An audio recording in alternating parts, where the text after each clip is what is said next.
Hello, and welcome to the official podcast of the Cleveland International Film Festival, CIFF Speaks, sponsored by Wayside Furniture. I'm Dee Perry, and I'm joined by my co-host and producer, Aaron Spears. And Aaron, healthcare has become a huge topic over the last couple of years especially, and navigating the maze of where to go, who to see, and how to pay can be scary and exhausting. Absolutely, Dee. I would say infuriating as well, as we'll get into with the film we're talking about today, which is it's also what makes this film, this documentary Inhospitable, so important. It takes a really hard look at hospitals' responsibilities to their patients. And actually, which I think is great at the end, it illuminates a path for patient advocacy as well. hmm And joining us now is the director of Inhospitable, Sandra Alvarez. Thank you, Sandra, for being with us. It's really a pleasure to have you on CIFF Speaks. Thank you for having me. Now, your film is mainly set in and around Pittsburgh, Pennsylvania, but it delivers a real education about the healthcare system that can really be applied nationwide. I wanted to start with a brief outline of the story you're telling in this documentary. You know, it's no secret that we have a broken healthcare system in this country. And you hear so much about insurance and big pharma and medical devices. You know, you watch presidential debates and they say the problem with this, healthcare in this country is insurance, but you don't hear much about hospitals' role in this. You know, we have individual complaints about large bills and that kind of thing, but we're really not understanding it from its larger role. So the film looks into hospitals' role in our broken healthcare system and comes up with some pretty surprising things. I mean, at least to me, who, I don't come from a healthcare background. I really don't know anything except, what the regular folks know. And, the film is really about these large nonprofit hospitals, the really wealthy ones all over the country. They're not paying taxes. There's no real accountability. And there's real harm being done to surrounding communities, patients, hospital workers. And it's really happening all over the country. I think that's a really great approach, though, too, because I was as unaware of this being such a huge issue within the healthcare industry.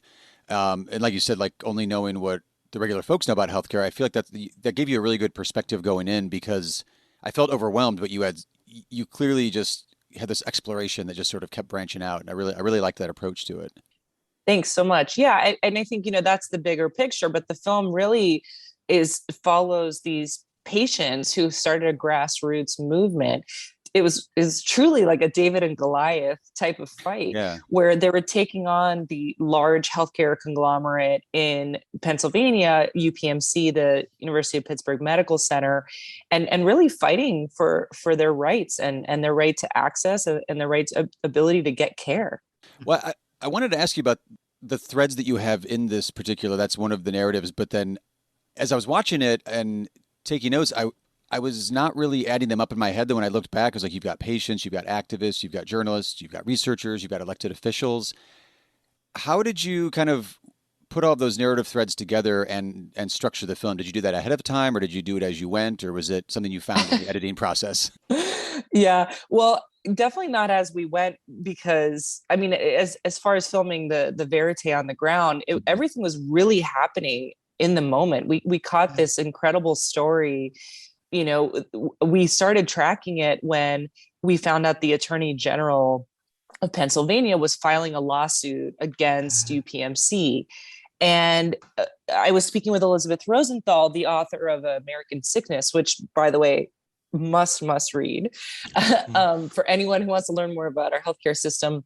But she told me, she said, that's really rare for an attorney general to take on such a powerful institution. You should take a look at that. So she actually was the one that pointed me in that direction. And once we started filming, we just kind of hit the ground running and we're tracking the story of these patients, creating these town halls and speaking to the media and going to Capitol Hill and speaking on the steps there to anyone who would listen. So just following the story as it happened. So really the connecting threads all happen in post. And our incredible editor and producer Stacey Goldate we laughed because we were working remotely due to COVID, and so I was in Florida and she was in LA, We had these huge whiteboards in each of our working spaces, and we had the pink cards and the yellow cards.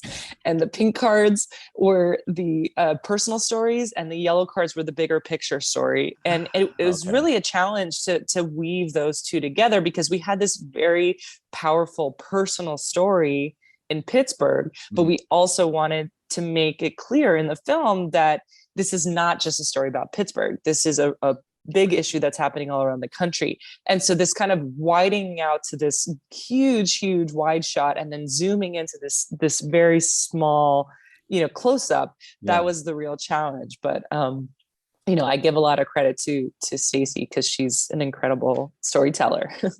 And one of the motivators is a time frame of, this is going to happen in 6 weeks, 5 weeks. And what was going to happen was that patients were going to lose possibly their doctors, because the big healthcare institution, UPMC, didn't want to accept the insurance that they had from a competitor. And there was a lot to unpack there. But one of the things I loved about the film was the animation, that it sort of gave you a visual for what was being talked about, these really complex issues. And also subliminally, while you're watching it, the information is going right into your brain. So I thought that was a really cool approach. Thank you. Yeah, our animator, Simone Wilches Castro, he is incredible.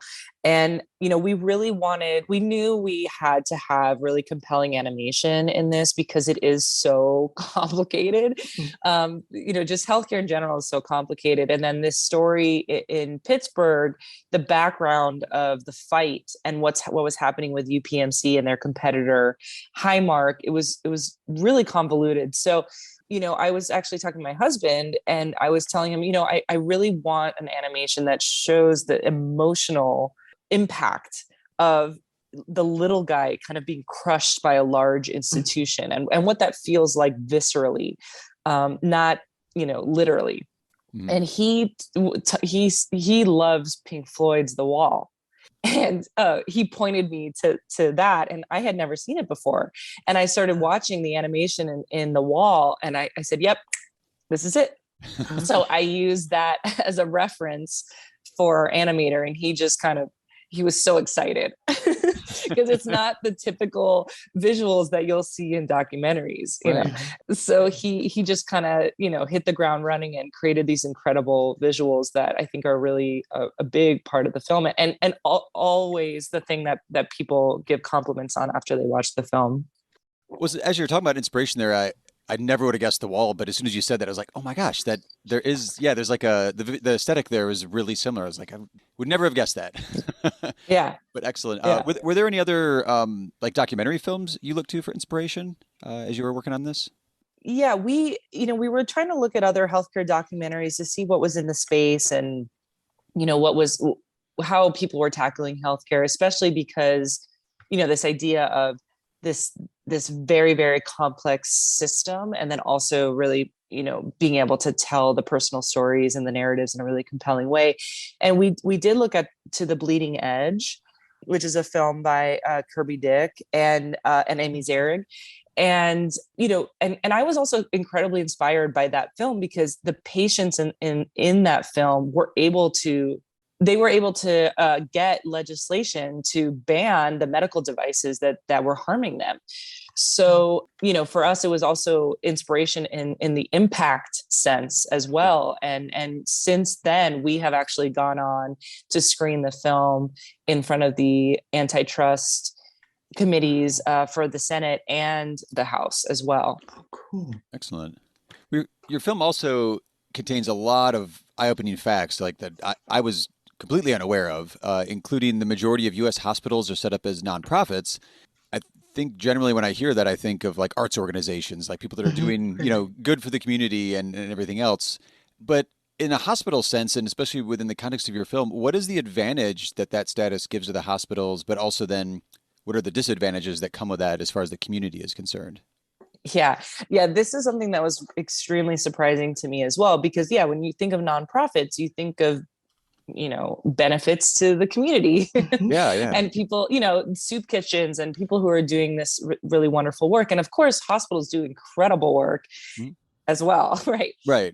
But what happens is that they're not paying property taxes. And so that has a really huge impact that we don't really think about on a day-to-day level, which is, and I was learning this from the healthcare economists that I was interviewing, but when these large hospitals don't pay property tax and they continue to acquire property all over the city. I mean, here we are in Cleveland, you can't really look one way or the other without seeing something that says Cleveland Clinic on it. Right. Right. And, as soon as those hospitals buy up that property, it takes that parcel off the tax rolls for the property tax. And so in places where these healthcare institutions have really expanded all over the city is struggling. And what they have to do is then raise property tax on all the other, locally owned businesses. And that puts a huge strain, on all of us who are paying property taxes. Right. And in the meantime, schools are crumbling and rat infested and in desperate need of money. And you have across the street these gleaming, beautiful healthcare institutions that have marble lobbies and artwork and grand pianos. So it's really it's really difficult when you start to process it in that way. Yeah. And also, the workers, there's been a lot of complaints about the ways that, these healthcare institutions have affected the pay of the workers and the way that they're dealing with their own medical payments to their own employers. So that's another way that they're being impacted. And the patients themselves, the nonprofit institutions are really focused on making profit and making as much money as possible and running their institutions as businesses, but it's not really, they're not doing enough to get what the tax benefits that they are getting. And actually just in February of this year, a recent study came out that looked at that and compared what the nonprofit hospitals are giving back to the community versus what for-profit hospitals are giving back to the community. Because, for-profit institutions also provide community care, and they have to, if a poor person who doesn't have any money goes into a for-profit hospital, they have to treat them, and that's considered a community service. So the study looked at both of these institutions and found that they're actually giving the same back to the community. The for-profits. Yeah. So basically the nonprofits are not doing enough. And on that same note, the Pennsylvania Hospital Conglomerate, UPMC, gets a lot of attention for those very things that you were just talking about. But its CEO in particular, Jeffrey Romoff, is described as the perfect villain. And I wanted to have you talk a bit about why he became the flashpoint, why he was so disliked by the activist patients and their supporters. Yeah. So in Pennsylvania, and it's in particular Pittsburgh, the folks there are no strangers to the idea of a robber baron. They dealt with the likes of Andrew Carnegie and Henry Frick. And, Romoff is a product of this system. He's the CEO, and he's, basically, we as a country have decided that we want business people who are profit driven to run our healthcare. And that's across the board. And Robert Pearl, who is in our film, he's the former CEO of Kaiser's Permanente Group. He said it very plainly. He said CEOs in this country are just doing what's being asked of them by their boards. They're maximizing revenue and focusing on their bottom line. And these are the people who are running our large nonprofit healthcare institutions. So there's just a real conflict of interest there. But, I think Romoff himself, he looks at himself as a very successful businessman. I don't think that himself or all the people around him at the top of that UPMC tower are seeing him as a villain. I think they're saying that, hey, we're successful. And also UPMC is looked at as one of the most renowned institutions in this country. They have an incredible cancer care facility. They're doing groundbreaking things there. So for them, that looks like success. But for the patients in the community, it's not, at least financially. Right. There's another disturbing element that I was also unaware of. And well, the whole topic I was unaware of. So all the different facets that you explore, I was just like, another thing I need to keep in mind or do some more research on. That was that the UPMC is also the largest employer in Pennsylvania. How did they acquire so much power? Was that just like the land expansion, as you mentioned? They just kept buying up more and more physical space?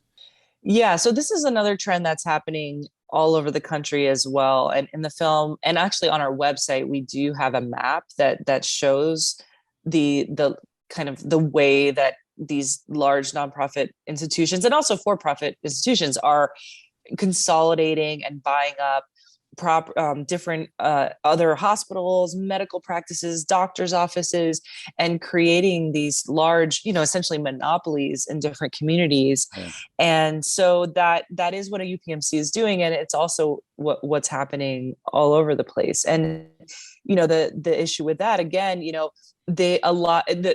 interviewed the FTC commissioner Rebecca Kelly Slaughter for the film, and she talks about that nonprofits have been able to get away with this a little bit more because their mission as an institution is to help the community. So when they're applying for these, merger benefits, and being able to say, hey, we want to buy these institutions, they get approved because they say, we're just buying up these institutions and doing more for the community and benefiting the community. So in a way that they've kind of been able to get away with it a little bit more. And but we all know what happens when we have a monopoly, Right. And that was the thing that was so interesting about the film, is that is such a non-partisan thing, right? We have Republicans in the film, we have Democrats in the film, and nobody likes a monopoly. So that's one thing we can all kind of get on board with, you know? Right. I wanted to talk about the patients that you follow in the film. You interview a number of people whose lives are directly affected by the fight between UPMC and Highmark Insurance, and their stories were so moving. I watched the film with sort of tears in my eyes a lot. Was it a struggle for you to maintain objectivity and distance? Yeah. So I mean, in this, I'm certainly in the Errol Morris camp of objectivity and as a filmmaker, and just knowing that it's really impossible to truly be an objective storyteller as a doc filmmaker. This idea that we're already physically present, so we're already changing things with we're putting a camera on folks. So, I think for me, it's more about, being very aware and constantly reminding myself that there are many different truths, and just being very intentional about my decisions as a filmmaker, and where how I pick a story and point the camera and edit a scene, and just understanding that. So, as far as objectivity, I always kind of, go back to my, this concept that I just, I'm here, I'm changing things because I'm physically here, but how can I be aware of that and know and have that humility, right? Of I'm not this, objective person who's not going to have any emotion. I'm just a robot. So yeah, I mean, you're dealing with really a really emotional topic. You're dealing with people who are literally fighting for their lives, cancer patients, people that were struggling with very severe heart conditions. And, I think I always get very emotional when I say this, because, Beth McCracken, who is one of the contributors of the film, one of the main ones, she has this line that is so powerful. She says, "My fight to maintain my health has robbed me of the strength to care for my health." Right. Yeah. And I think that is the tragic American healthcare story. And it's something that I'm really proud that we were able to highlight. And also, it's so incredible that not only was she fighting for her healthcare and trying to maintain her own health as a cancer patient, she was also, taking her time to do a documentary. Right. Oh yeah. Yeah. So yeah. So she's just a really inspiring, incredible person who, she's sick and you would never have really known it. She just, she drove 4 hours to Harrisburg to be on the steps to speak to any state representative who would hear her. I mean, it was really incredible. And her, along with a lot of other patients as well. Mm-hmm. Yeah, I like the involvement of the politicians who were trying to change things too. But I also thought it was telling that you weren't able to get any of the CEOs to talk, to explain themselves, or to at least tell their side of the story in this film. Yeah, I was desperate to. I mean, I reached out so many times to UPMC. I think my sixth or seventh or eighth, contact was, "Hi, it's me again. Just wanted to check in." I really wanted to hear from them. The American Hospital Association also declined to speak with us. So yeah, I mean, it is frustrating that they did not want to speak, but it's not surprising, I should say. True. Yeah.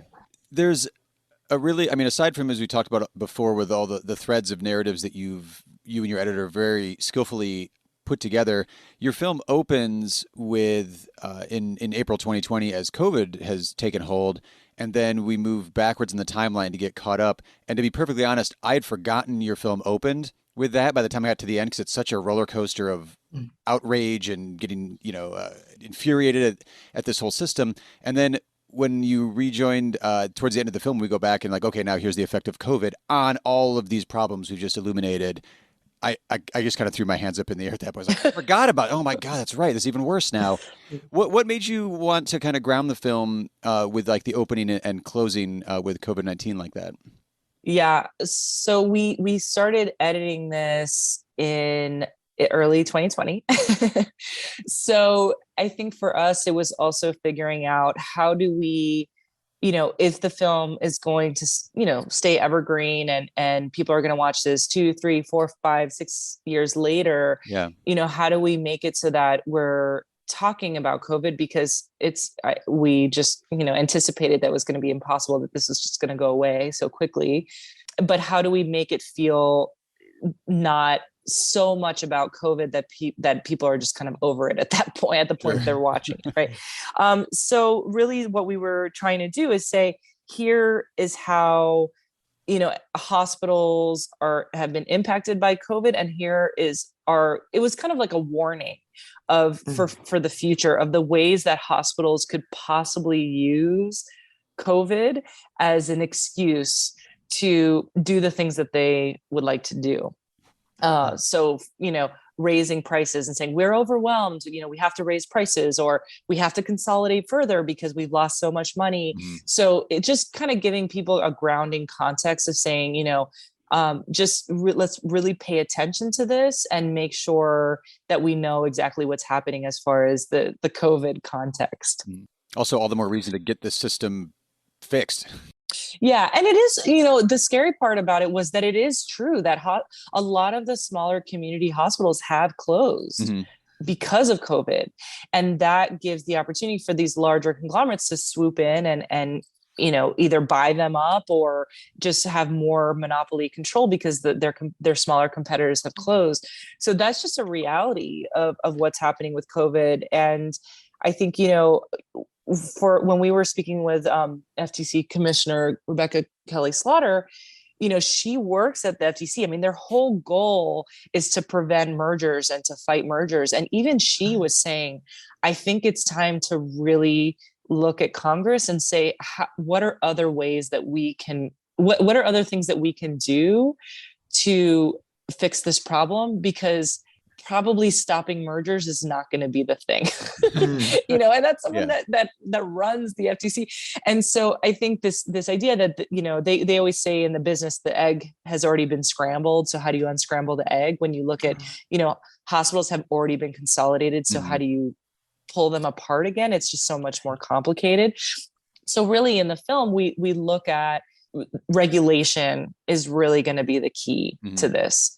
we interview Yale healthcare economist Zach Cooper, and he was so funny because he said, when you get an economist to admit that we need regulation, which we do, it makes you so uncomfortable, because economists don't, they want the markets to work. They don't want to say, okay, leave it up to the politicians to regulate. And he said, but this is what we need at this point. This is where we're at. So that's really the goal of the film now, is to serve as a tool for advocacy, to educate folks and also politicians that are working on these regulations, to educate them and say, here's what's happening and here's what needs to be done. Mm.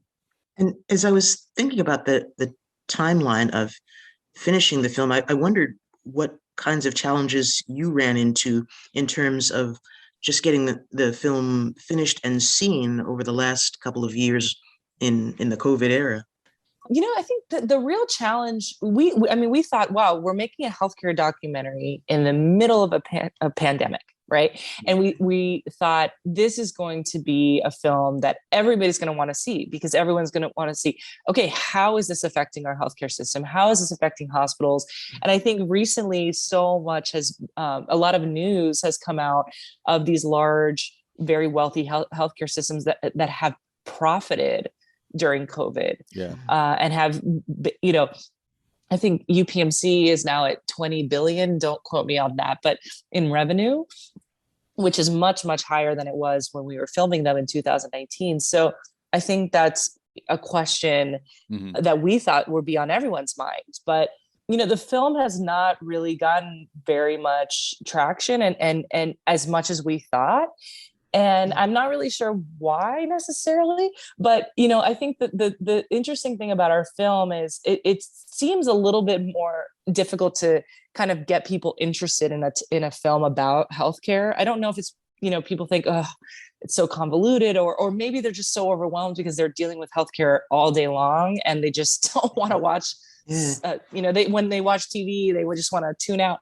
But when people watch the film, this reaction is so incredible. I mean, I think, Aaron, you and I were speaking before this interview about, if there was an award at a film festival for most infuriating, you got it.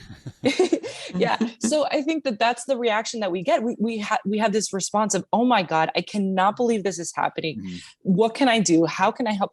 So it's a really incredible response, but I think it's figuring out how to convey that initially to people who have not watched the film. I think that's where that we're trying to figure that out. Yeah. Well, I hope this conversation helps, because I was saying before we started that it was one of the most engaging documentaries, and we've watched a bunch, and I went in thinking, oh, this is going to be something that I just have to get through. But I was right. Really just moved along the whole way. I mean, just the way you weave the stories together. I think it's really something that people need to see, and once they do, we'll be talking about. Thank you. I really appreciate that, Dee. There's a really great core contingent of folks at the Cleveland Film Festival, attendees, that just eat up documentaries and are all about documentaries. And then also, like you said, this being Cleveland, with having the Cleveland Clinic right here, I think it's really going to connect, and I think it couldn't be more relevant to this specific location as well. Yeah, I'm hoping. I'm really excited to be here. Well, wrapping up too, I wanted to ask, aside from this documentary in general, what attracted you in the first place to documentary filmmaking? Because you've been working and producing and directing documentaries for a number of years. What first got you into that particular format? Well, what first got me in, my parents bought me a camera when I was 9 years old, a little video cassette camera, and I just started interviewing people. And my first big get was my grandmother, who was a Cuban exile. And I sat her down and interviewed her about her, being in exile and coming to this country and the challenges. And I still have that video. Oh. But, I was just hooked. I was so interested in telling people stories and hearing about their lives and their struggles and how they've overcome them. And just this ability to take that information and, scale it up and put it out into the world is just so powerful to me. I know that's the typical documentary response, but it really is. That's what I love about it. Yeah. No, I was using a VHS camera to do Back to the Future recreations with Matchbox cars. So you were definitely much more productive than I was there. I was also doing that too. Okay, good. Okay. But you chose this to carry on. Yeah, absolutely. Good. Well, the passion shows, and the storytelling ability is as well, because it's the personal stories woven in with all of the information that really makes it just a terrific mix of the intellectual and the emotional. Yeah, thank you so much. It was just really a perfect storm situation, because when we were starting to research what story we were going to tell for this documentary, this grassroots movement was just happening in Pittsburgh. So, we just kind of fell into this incredible story, and, the people that we were filming with, I mean, it was just, so many incredible people who were stepping outside of their normal lives of fighting, for their lives and for their health, and creating this grassroots movement. So I think we're in the right place at the right time too. Yeah. That helps. And you did the right thing with it. Yeah. So thank you. Well, thank you for being with us. It was such a pleasure talking with you. Oh, thank you so much. It was such a great conversation. I really appreciate all the really thoughtful questions. Our guest has been Sandra Alvarez, the director of the documentary Inhospitable. That film will be shown this Friday morning, April 1st at 11:45 a.m. in the Allen Theater at Playhouse Square. Sandra will be on hand, as well as some of the film's participants. You'll also be able to see it online during CIFF 46 streams. It'll be available on demand from 11 a.m. April 10th through 11:59 p.m. on April 17th. Find out more about everything going on at the film festival by logging on to clevelandfilm.org. I'm Dee Perry. And I'm Aaron Spears. And we thank our sponsor for this podcast, Wayside Furniture, keeping it local since 1937. Also, thank you for listening to CIFF Speaks.